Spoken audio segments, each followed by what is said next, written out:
we are going to be making a Picasso self-portrait out of clay. The first thing that we're going to do is roll out this clay so that it's a little bit bigger. And the reason that we have these dowel rods next to us is because we want the clay to be no thicker than our pinky, and that is about the same thickness as our pinky. So remember, when clay is too thick, it won't dry properly. So we want to make sure that it dries properly. So I'm going to put these close to it, but not right next to it, because I want to give it room to grow. Put my rolling pin right on top, and I like to stand when I do this. I feel like I can use more of my body weight to push it. And you'll know that you're done rolling when this is rolling on the dowel rods instead of on the clay. You can feel it. I also like to go different directions to kind of make it grow all the way out so that it's not just long, it's a bunch, it goes out in all different directions. So you can turn it this way too and make it grow out this way as well. So what you're gonna do first after you get it rolled out is pick some type of organic shape to draw. Remember, you can just very lightly draw in clay, and then when it is, if you mess up, you can always just use your finger to erase before you cut it out. So I'm gonna use it's kind of like a toothpick, it's like a skewer, and I wanna go this direction. And you can make it a realistic looking face shape, or you can do it more of like a crazy, but it's gonna be kind of an organic shape. Remember, organic shapes they're not geometric, they have a lot of flowy, curvy lines, and it's not symmetrical. So you might want this to go this way. Maybe it kind of comes to a point kind of at the bottom, kind of like this. I think I want to add another kind of squiggly line over here, so I'm going to erase that part right here and maybe come out a little more and then back in. So I've got my shape the way that I want it. So what I'm going to do next is cut it out. So this was very lightly just drawn in there so that you can erase it if you need to, but now I'm going to poke it all the way through. I can feel my mat underneath, and I'm going to be cutting it out. So follow that line, just kind of trace it all the way. And then your extra clay we're going to use for some other stuff. But first, two things. So set your extra clay to the side. These edges right here are really sharp and chunky, so what we want to do is take some water on your fingers and just kind of rub the edges all over, all around, because anything that looks sharp now will be sharp when it comes out of the kiln. It dries sharp, it will fire sharp, so we want to make sure that anything that looks sharp now, we smooth it down. Now what I want to do next is create some texture on my face. So I might want to use a texture roller. I have a couple of those, and I also have some texture plates. So we have these that roll the texture on. You just roll it right on top of your clay. These you just stick on and use your rolling pin to help roll it. Same thing with these. You can use as many or as little as you want to make some texture on your face. So this is my forehead area where my eyes are gonna go, nose in the middle, mouth on the bottom. So I might want just this whole side to have this kind of, I don't know what kind of line that is, kind of squiggly line.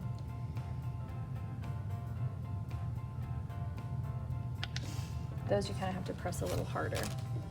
This right here, I really like this section, so I'm just gonna stick just part of it right there. Use my rolling pin to roll it on and then pull it off. Same thing then with these. You just stick it wherever you want it and then use your rolling pin to roll that texture in. So there is that. Now remember, if you don't like a texture that shows up, you can always rub it away and do it again. If you do that too much, it's gonna make your clay too thin. But I didn't love the way that that one turned out, so I'm gonna do another one instead. Or try it again. I'm gonna try it just right here. Push it a little harder. That worked a little better. Okay, cool. So now I'm gonna make a profile line that goes all the way down the middle of my face right here. The profile line is when you look at someone's face from the side, it goes forehead, eyes, their nose sticks out, their lips stick out, and then their chin comes back in. So you can go either direction. I think mine kind of looks like it's looking this way, so that's where I'm gonna do my line. Now, just like a drawn line, you don't wanna go too deep. So I'm gonna start right here with my forehead. I wanna go in just a little bit where my eyes would be, come out for where my nose is, back in, do a little squiggle for your lips, and then a chin kind of comes back this way. So you can kind of see this is where the forehead would be, the nose, the lips, and the chin. So what I'm gonna do now is take and roll a coil. Coil is just like a long snake that you roll out, and I'm gonna scratch and attach it right there where my profile line is. So I'm gonna move that out of the way so I have some space to do my coil. Your coil can be as skinny or as fat as you want it to be because this is already thick enough. It doesn't matter if this is really small. Scratch all along my line right here. Scratch all along this. Add some water. Water kind of acts like glue, and stick it on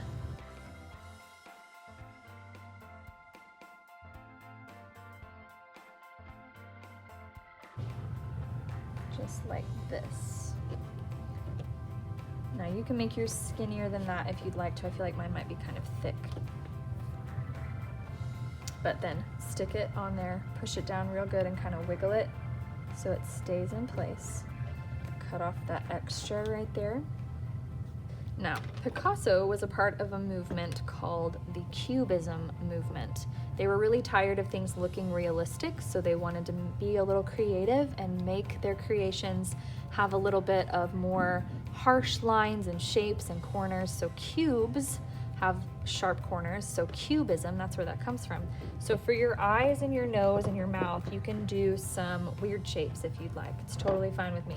So what I'm gonna do is roll out a small little slab that I can use from to draw out my shapes. And for my eyes, I might do one kind of like a diamond, draw them out, and then cut them. And you can layer them as well. So this might be my eye that goes here. Maybe I'll put a round or a square iris on top. The iris is the colored part of your eye. You can also add some eyelashes if you'd like to. You can make a nose if you'd like to, but this part can also count as your nose. And you also need a mouth.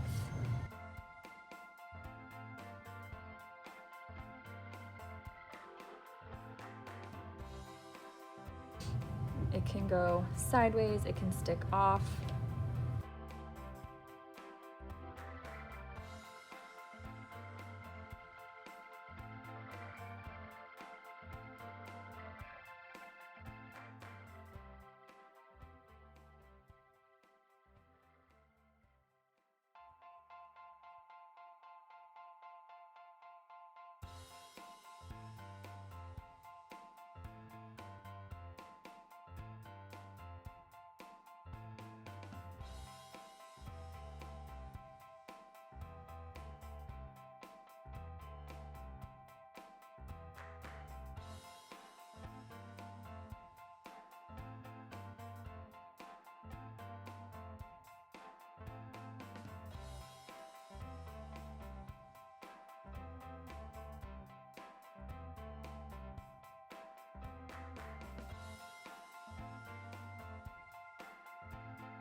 You can poke holes near the top when you're finished. And we will add pipe cleaners for hair.